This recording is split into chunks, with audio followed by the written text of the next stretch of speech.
Hi guys, thanks for tuning in to another episode of Nuggets News. Today we welcome a special guest to the channel, and that is Min, who's one of the co-founders of Icon, a project that's been very busy and had a lot of updates lately. And there's also some changes going on in South Korea in terms of crypto, like a lot of countries. So I wanted to get through all that today. So thanks for joining us, Min.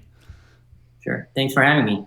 Now, you're actually in San Francisco. A lot of the team are based in South Korea, though. So maybe just give us the quick rundown of how it all operates for Icon. And then we'll dive into everything you've been up to recently. Sure. So we are a Swiss-based foundation. So we are legally registered in Zug, Switzerland. But as everyone knows, the majority of our technical team and business team are in South Korea, as our project is very focused in one region, and that is South Korea. But we do have a small team in San Francisco, a team of 5. And I think most of our community members know the team in the US. We also have one member in Taiwan and one member in Japan. So going forward, we are trying to be more, distributed, you would say, especially to fit today's world where, as you can already know, more and more people are working remotely. So it's been a good experience for us. Absolutely. So let's dive into what has changed in South Korea recently, because a couple of years ago, blockchain started to explode and everyone sort of clamped down, whether it was China or South Korea. There was these places where it was just going crazy, and I think regulators said, let's just get everything under control and get some regulation in place, and then let's let it flourish. And that's kind of the feeling I get from what's happened in Korea. So I'd love to get your thoughts on that. Yeah, sure. I actually put out a newsletter a couple weeks ago around Korea's legalization of cryptocurrencies, how it came to be. I'll try to remember from that newsletter and try to give a full summary, only picking out some of the interesting parts. But there's been a lot of confusion with cryptocurrencies from the very beginning, like every other country.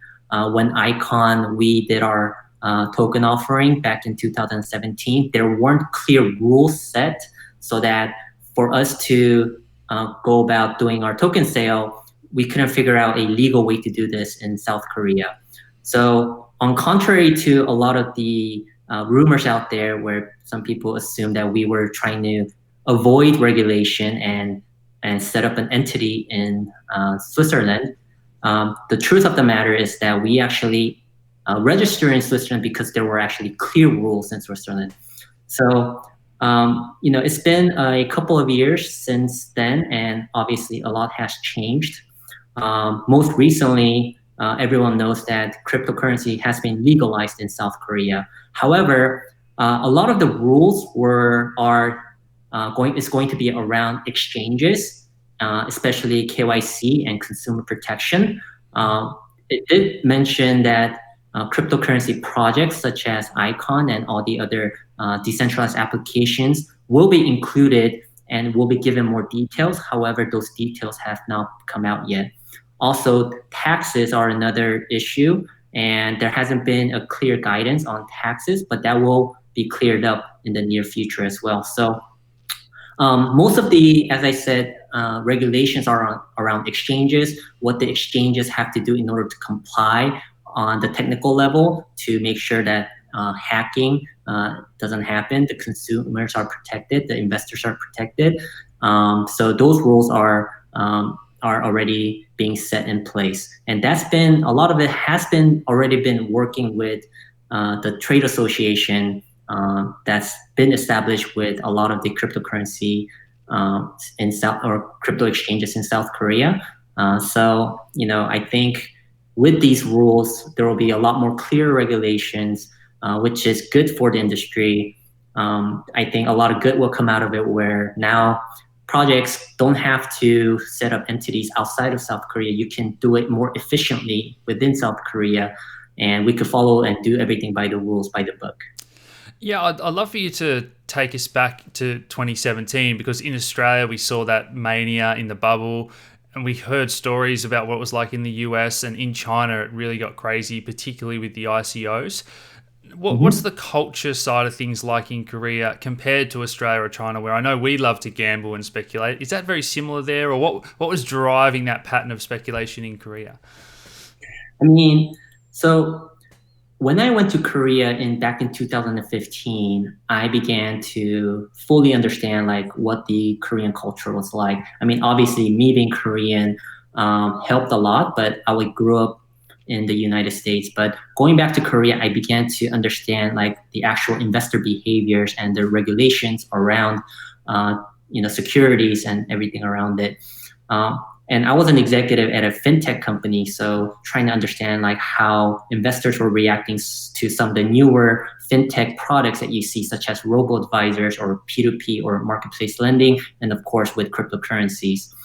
With that said, what's very interesting about South Korea is that you have one of the most sophisticated investors out there, meaning these investors are actually quite educated, and we have a very robust infrastructure to make investments and to be allowed to, talk about investing. So let me just give you an example where Korea is actually one of the biggest buyers of structured products. So these are like, ETNs, like, structured products that other countries might not be, retail investors don't really have access to. Korea actually gives a lot of access to them. So Korea, in terms of structured products, is one of the largest markets, and with a population of only 50 million people, it was very surprising for me to understand, okay, why are Koreans actually putting a lot of money into these kind of riskier assets?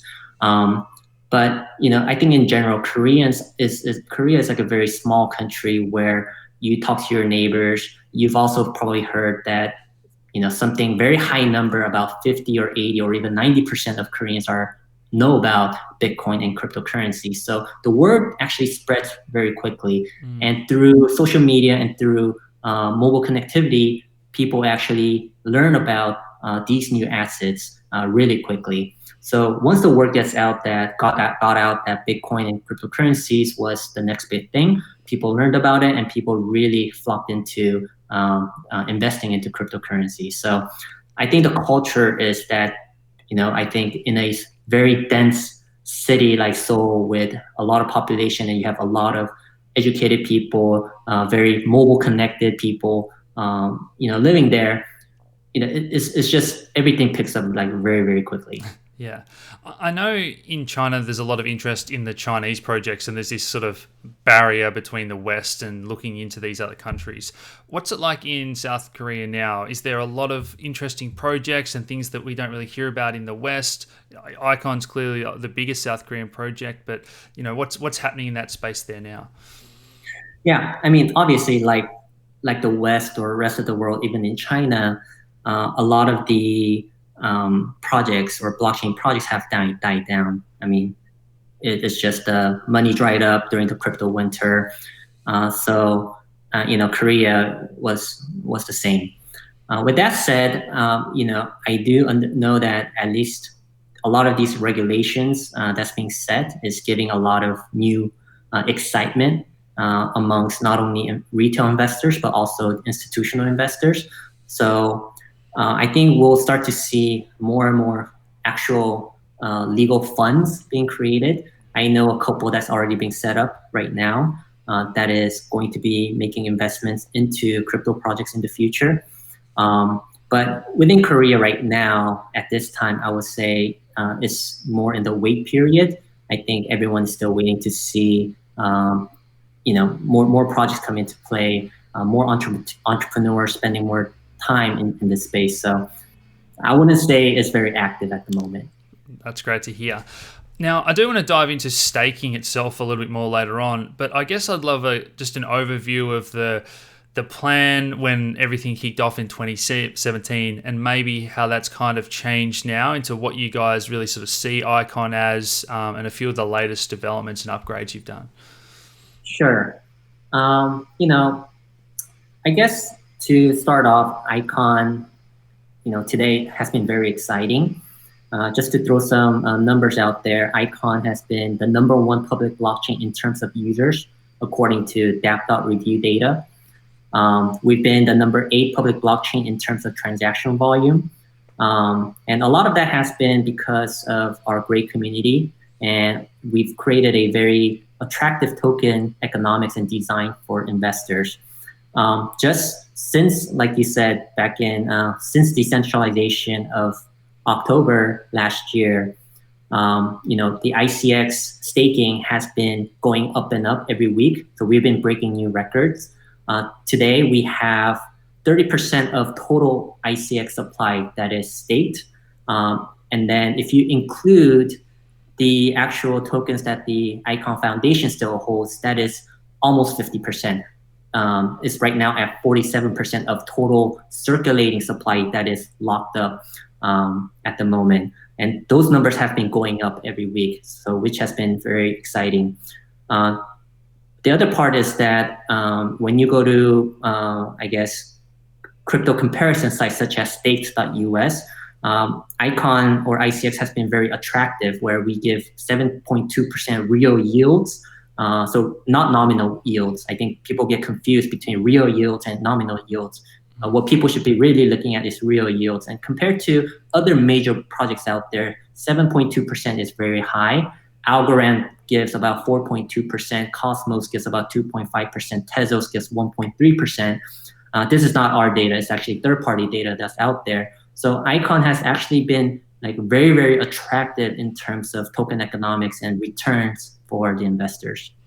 That's interesting. I wasn't aware of the difference that you guys were doing real instead of nominal yields. And for people at home, there's a lot of projects that promise a high staking return in terms of the percentage of tokens they'll give you. But if the value of all those tokens has fallen, 90%, you're not really in front. So do you want to maybe explain how that's calculated to give people a real yield? Yeah, so that is exactly like you said, it takes inflation into consideration. So it's not just about nominal yields, it's you consider what is the actual inflation rate of each of these tokens, you calculate that into place, and then it gives you real yield. So the actual calculation is given on like stake.us website and other websites that you see out there. Yeah. Okay, cool. That's interesting. And staking projects have been all the rage when we hear about Tezos and whatnot. And I think some of these projects are 70 or 80% tokens locked at the moment. So in a world where there's zero or negative interest rates, I think everyone's kind of looking for these little products with yield and whatnot. I guess the next thing I wanted to talk about was, well, just then you mentioned #1 in terms of, was it active dApp users on public blockchains? I know like Ethereum's really taken off in the DeFi space and whatnot. So what was the #1 that you said just then, and what sort of apps is that relating to and users? Yeah, so I'll be straightforward. We don't have too many dApps. There's a lot of numbers that are out there where a lot of the projects throw out, we have the #1 dApp ecosystem because we have the most numbers, we have the most transactions. But the truth of the matter is, like, us as an industry as a whole is extremely, extremely small still. So a lot of these transaction numbers or the user numbers are not as significant.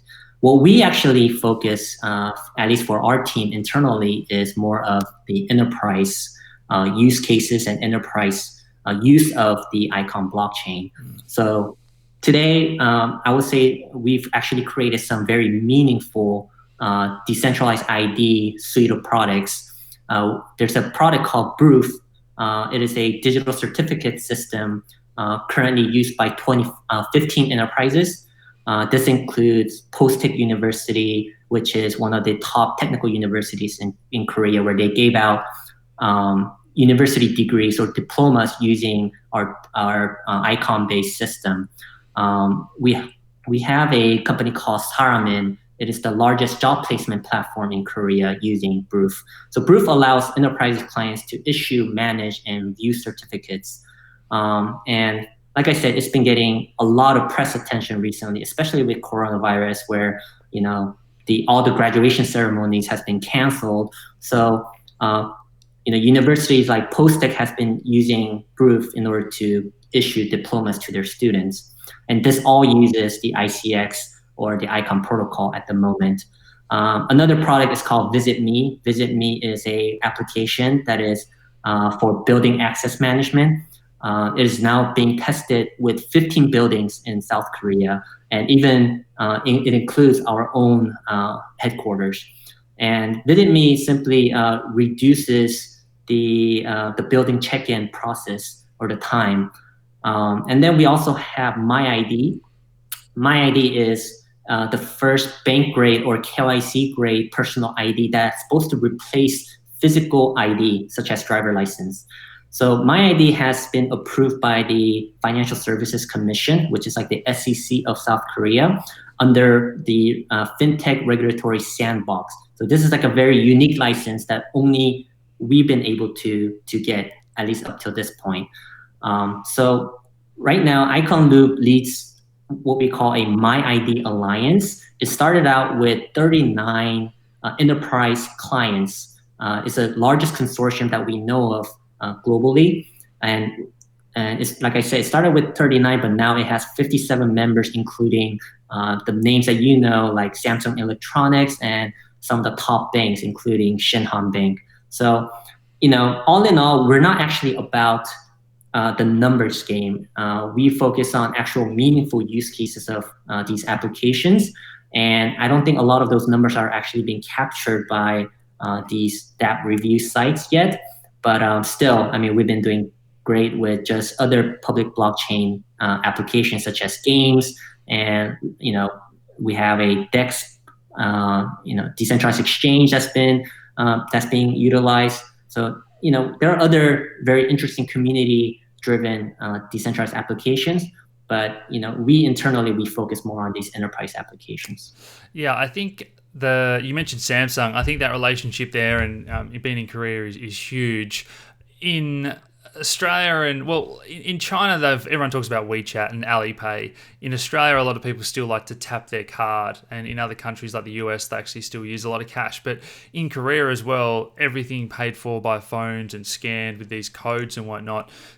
To me, you can start to tie in that digital ID system that you spoke about. It's very easy if everyone's already familiar with these systems to change some software.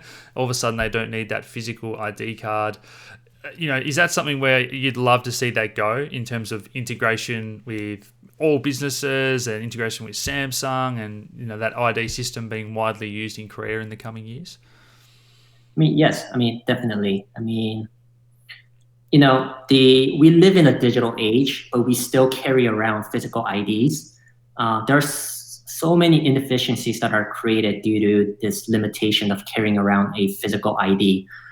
We've been working on blockchain use cases and applications over the past 3 years with various enterprise clients, including universities, financials.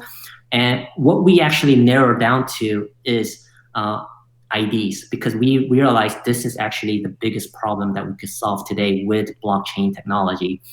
And, that includes as simple as when you check into buildings, we still use physical IDs in order for you to check into buildings today in Korea.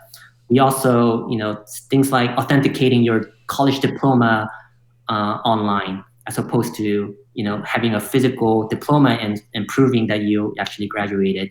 So a lot of things that's been happening, even today for authentication, it hasn't really translated well to the digital world. And what we're excited about is trying to, get that physical ID and being able to use the blockchain technology to digitize it and to make it usable, to be able to verify it using our own blockchain. So, a lot of these problems that we're solving is very interesting.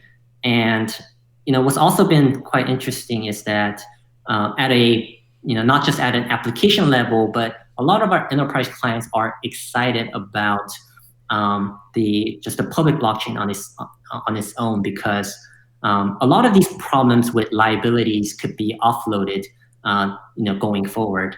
Meaning, we have a lot of issues today where enterprises are holding and managing personal information, and personal information is becoming more of a liability for these companies. So, I think a lot of that kind of ties into your personal ID and how we could solve with the blockchains like transparency, immutability, security could actually solve a lot of these problems for enterprises where we could offload a lot of those problems. Yeah, and I think we've definitely seen that in just the blockchain industry in general, where a lot of the private sort of consortium chains, permission chains that were being experimented on are now warming up to the public chains, and there's privacy techniques that are coming in for these public chains. So I definitely think that's something that's changed a lot in the past 12 months. I want to talk about the changes, and I don't want to make this a technical interview, so if you can just give people like the brief overview, but some of those changes that have been made allow for higher throughput and faster processing in that Byzantine fault tolerance. Sure. Yeah, I mean, I'm not a technical guy, so I mean, when I was going through the technical papers, obviously I did not fully understand, but what's very interesting is that when I explain it to people, I try to put it in the easiest term as possible. But simply put, a traditional PBFT consensus algorithm requires a three-step process or a three-step communication process. So there's a lot of messaging that is happening going between different validators. It needs to be exchanged in order to verify transactions. What we found is a way to modify this traditional PBFT algorithm by lowering the communication steps from 3 to 2 steps. And by doing that, we've been able to significantly improve performance and reduce network load or latency and increase throughput. The algorithm has been audited by one of the top technical universities called KAIST in South Korea. And they gave their stamp of approval, which was just very cool. But all in all, you just have to think of it as we've reduced the messaging processes that it takes in order to validate a transaction. Cool. The next thing everyone wants to know is how it all relates back to the token usage. So we spoke about staking before, but if I'm a university, is this like a software as a service fee where they have to pay an amount of icon or hold a certain amount of ICX, or how does the token tie into the ecosystem?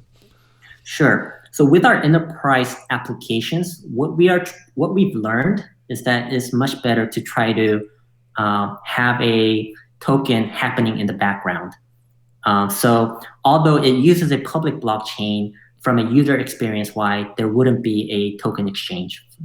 They would just be using a software. So this approach has been used by a few, applications or companies today, and I think that's been working out well. I think a good example in South Korea has been a project called Terra, where they have an application called Chai, and you don't see any tokens or any crypto in that process of sending payments.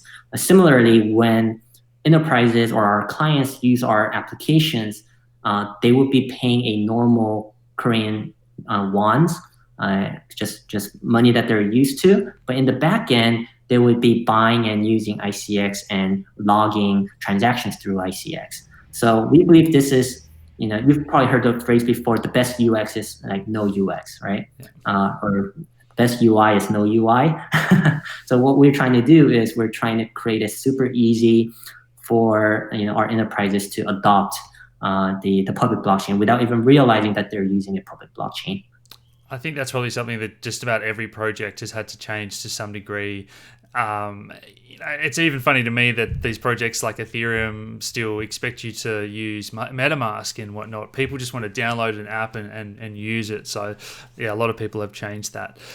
Speaking of, Ethereum and, VeChain, we've got Cosmos coming out. How do you guys think about competition? Is it really just South Korea where you want to be that dominant market share player? And as you mentioned with your team, you've got people scattered around, the world in different countries, but is it that one marketplace where these other projects haven't made much inroads that you really want to dominate in? We get that question a lot, and, we don't even think about competition at this point, so early. How we think about things is that we fit right into other interoperability projects, such as Cosmos or Polkadot, like the ones that you just mentioned. We believe that we're complementary, not competitors, especially because we focus right now on Korea. We believe that there's so much work to do just within Korea, and we just have a lot to prove just within our region. And then two, we're very focused on enterprise use. So I don't know what Cosmos is doing or for what regions, for what clients that they have, but for us, we have our own set of clients that we work with, that we've been working with over the years, and that's basically our bread and butter. That's what we're good at. So we're very focused on creating these kind of very specific use cases, and even that alone, we believe we do one use case extremely well. So we like the digital certificate. If we do that extremely well, we think that would generate like more transactions than you would see like all of the like current transactions combined today. Yeah. In space. Yeah. I think I still remember the first time I went to the Icon website and it said hyperconnect the world. For people at home and myself, my understanding is it's very easy for all these different Byzantine blockchains to interconnect. Well, more so than it is these other different protocols. Right. Is that correct? Yeah. Yeah. I mean, right now, that's interoperability is still our goal. And our first version is going to be a public blockchain and private blockchain interoperability. So we're actually about to release that version of interoperability very soon. That's what our clients have been wanting to see. So we want to be able to show them like what we've been able to achieve on that front. But in the longer run, of course, like we want to be connected to not just other public blockchains, but also other interoperability blockchains like Cosmos and Polkadot. So we see a future where we hyperconnect the world, where we can successfully integrate with all the other possible blockchains out there. But that's how when we wrote the white paper and when we envisioned it, this is more of a long-term vision. And we've only been doing this for about 2.5 years. Like we think it's a multi-year project, and it's quite surprising even today that we are able to show something on interoperability, and we think that in itself is a great success. But like I said, in the long run, we're going to see interoperability between other interoperability projects, interchain projects, and I think that would be very, very exciting to see. Yeah, you mentioned public-private chain connectivity there, but is there any plans for privacy upgrades on the Icon protocol itself? Well, that's a good question. I think there's been a lot of talks that privacy is a feature. Some of our clients might want privacy, but at this point, we've been seeing transparency as actually a bigger value to the blockchain network. We want when we talk to enterprises, what they actually love about blockchain is being able to be transparent with their users, that that everything is recorded and everyone could see what's out there. But of course, there are going to be use cases where privacy is going to be very important.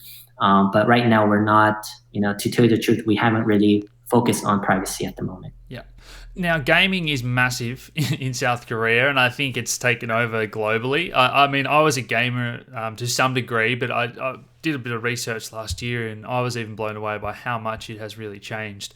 And now everyone's at home playing games as well. So you touched on some gaming projects.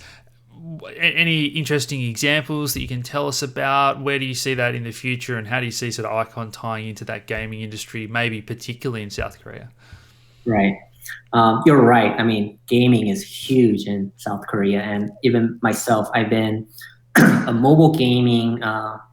It's been about 15 years since I've started looking into the gaming industry. When I was an investment banker in the technology space, some of my biggest clients were in the gaming space, and these gaming companies have grown into like multi-billion-dollar companies today. So it's very exciting to see these Korean gaming companies just grow to that size. And you start to see a lot of that culture of gamer culture being built today. And a lot of that is led by the Koreans. A lot of the MMORPG, games, and those are like very cool. The scale, the stadiums that they fill just for StarCraft. I mean, it's very exciting. So, yeah. But while I've actually learned about games, is that game is like a super competitive industry, and the most important thing about games is the product life cycle of most games are very, very short. So you create a hit, it's very hard to sustain that game into the next level. You see something like Grand Theft Auto that's actually built a franchise, and that's something that is very, very difficult to do. But what I'm trying to get at is creating a massively popular game is extremely, extremely difficult.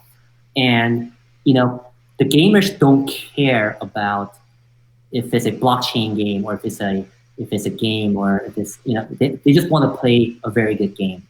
And they will pay money, left and right. They will just throw money at a great game.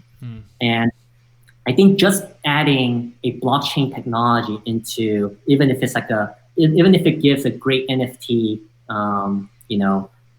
collectible assets, honestly, I don't think that matters. Like, even if it's a game that, has other blockchain features, like honestly, it doesn't really matter. At the end of the day, what gamers actually care about is playing a great game. And I think a lot of the games that you see in this blockchain, industry is far inferior to what you see in the real gaming world. And that's the part I think is the hard part. What I do think is quite interesting is not just games, but community-based kind of DAO-driven games. I think that has been quite interesting. What we've been seeing in our Icon ecosystem is a game where they create a security-like token, a game that is shared by the community and that is mined, but the community members actually create new games and they add to this portfolio.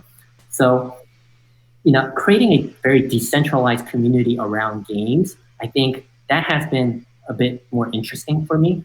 And I'm kind of willing to see how far this would go. And I think, DAO-based games, I think has like a special segment, I think could be quite interesting in the blockchain gaming space. Yeah, there's probably a couple of things I'd touch on there because I agree. It's all about how good the game is at the end of the day, particularly when you're onboarding users who have no real knowledge of crypto or blockchain. The thing that interests me is transferability. So being able to take items or reputation from one world to another in a completely different game. I think that maybe blockchain allows for that, and that's pretty cool. And for those that don't know what DAO is, it's a decentralized autonomous organization. So what people face the challenge of in the gaming world is getting the money and fighting the big corporations these days. So if you have all these cool gamers that have got more niche ideas, or maybe they're getting their ideas through that wouldn't be passed off by a big board maybe, or something like that. So that's kind of where I see maybe blockchain and crypto having a bit of an edge in the gaming world. Yeah. I mean, I think we have to kind of wait and see. I mean, to be, very frank, I mean, I think what's one of my, a guy I know, Kevin Chu from, he was the founder of a company called Kabam. He sold it to Netmarble for, I think it was $800 million. And then now he's created a new project called Forte.